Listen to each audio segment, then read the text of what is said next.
नमस्कार दोस्तों, स्वागत है आप सबको मेरा चैनल महाकाल में। आज हम बात करेंगे केदारनाथ धाम की महिमा है बेहद निराली, जाने कैसे पड़ा इसका नाम। केदारनाथ 12 ज्योतिर्लिंगों में से एक माना जाता है। केदारनाथ मंदिर उत्तराखंड के रुद्रप्रयाग जिले में स्थित है। मंदिर की एक खास विशेषता यह है कि वर्ष के 6 माह कपाट खुलते हैं और 6 माह मंदिर बंद रहता है। इसलिए कपाट खुलने पर अधिक संख्या में श्रद्धालु भगवान शिव के दर्शन के लिए आते हैं। क्या आप जानते हैं कि इस मंदिर का नाम केदारनाथ कैसे पड़ा? अगर नहीं जानते तो आइए आपको बताएंगे इसके बारे में विस्तार से। पौराणिक कथा के अनुसार देवी देवताओं ने असुरों से अपने बचाव के लिए देवों के देव महादेव से प्रार्थना की थी। इसलिए भगवान शिव बैल के रूप में प्रकट हुए।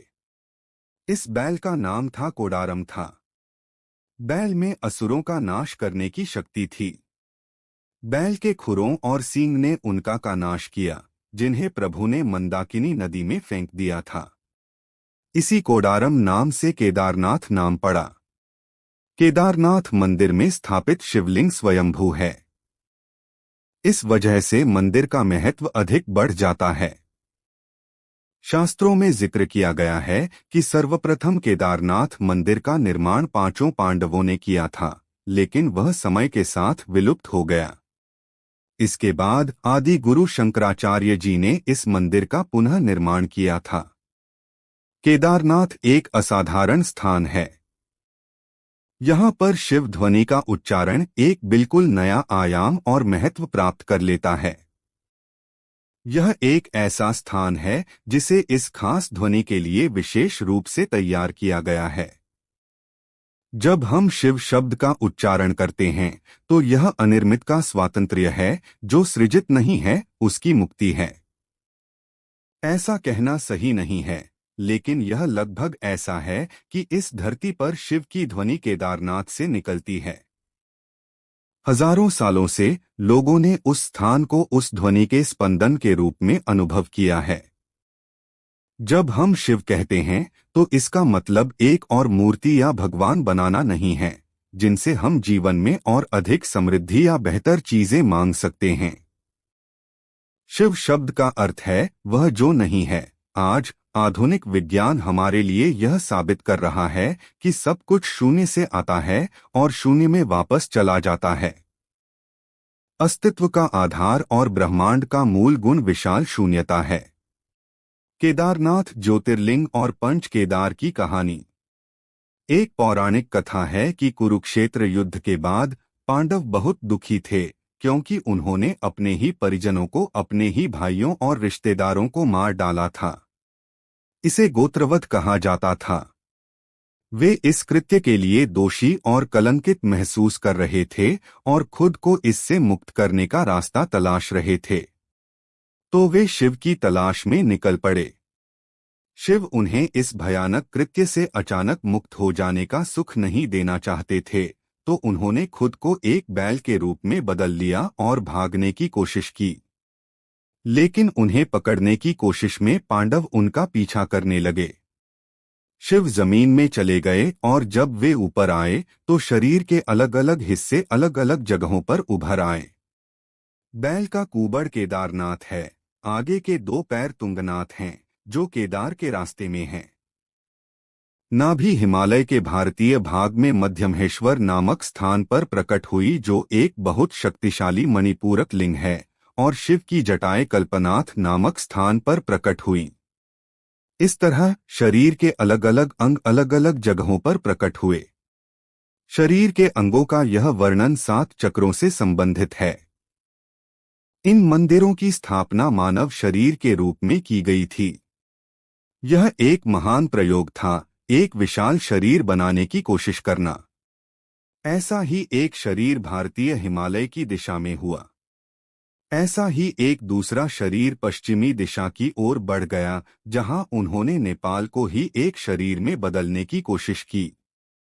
केदारनाथ ज्योतिर्लिंग ऊर्जाओं का एक मादक मिश्रण। केदारनाथ ऊर्जाओं का एक बहुत ही मादक मिश्रण है। यह एक ऐसा स्थान है जिसने हर प्रकार के हजारों योगियों और दिव्यदर्शियों को देखा है। जब मैं कहता हूं हर प्रकार के, तो आप कल्पना नहीं कर सकते ऐसे प्रकार। ये ऐसे लोग थे जिन्होंने किसी को कुछ भी सिखाने का कोई प्रयास नहीं किया। दुनिया को भेंट करने का उनका तरीका था अपनी ऊर्जाओं, अपने मार्ग, अपने कार्य, सब कुछ को इन स्थानों में एक विशेष तरीके से छोड़ देना। जब आप आध्यात्मिक मार्ग पर किसी के बारे में सोचते हैं, तो आप शायद उन्हें एक निश्चित प्रकार के व्यवहार, पोशाक या बोली के संदर्भ में एक निश्चित प्रकार के ढांचे के भीतर सोचेंगे। लेकिन यह केवल उस प्रकार के आध्यात्मिक व्यक्ति की भूमि नहीं है। आपकी समझ के तरीकों में फिट बैठे ऐसे लोग भी यहाँ रहे हैं। लेकिन ऐसे और भी बहुत से लोग रहे हैं जो पूरी तरह से जंगली हैं, जिन्हें आप कभी आध्यात्मिक व्यक्ति के रूप में नहीं पहचान सकते। लेकिन ये ऐसे लोग हैं जिन्होंने अस्तित्व के शिखरों को छुआ है। जब हम एक योगी कहते हैं, तो हमारा मतलब एक निश्चित व्यवहार या नैतिकता वाले व्यक्ति से नहीं होता। एक योगी जीवन के साथ पूरी तरह से सामंजस्य में होता है। इतना सामंजस्य कि वह जीवन को विघटित कर सकता है और फिर से जोड़ सकता है। मूलभूत जीवन जो आप हैं, अगर आप उसे पूरी तरह से विघटित कर सकते हैं और वापस जोड़ सकते हैं, तभी आप एक योगी हैं। ऐसे कई अद्भुत मनुष्य रहे हैं। केदारनाथ की तीर्थयात्रा किसी ऐसे व्यक्ति के लिए जो किसी तरह के आध्यात्मिक उत्थान की तलाश में है, केदारनाथ एक वरदान है जिसकी विशालता की आप कल्पना भी नहीं कर सकते। इसका क्या मतलब है, यह समझाना बहुत मुश्किल है। आखिरकार यह सिर्फ चट्टान का एक उभार है। लेकिन जो बात बहुत बड़ा अंतर पैदा करती है, वो वह काम है जो यहाँ हजारों सालों से रहने वाले लोगों ने इस जगह पर किया है।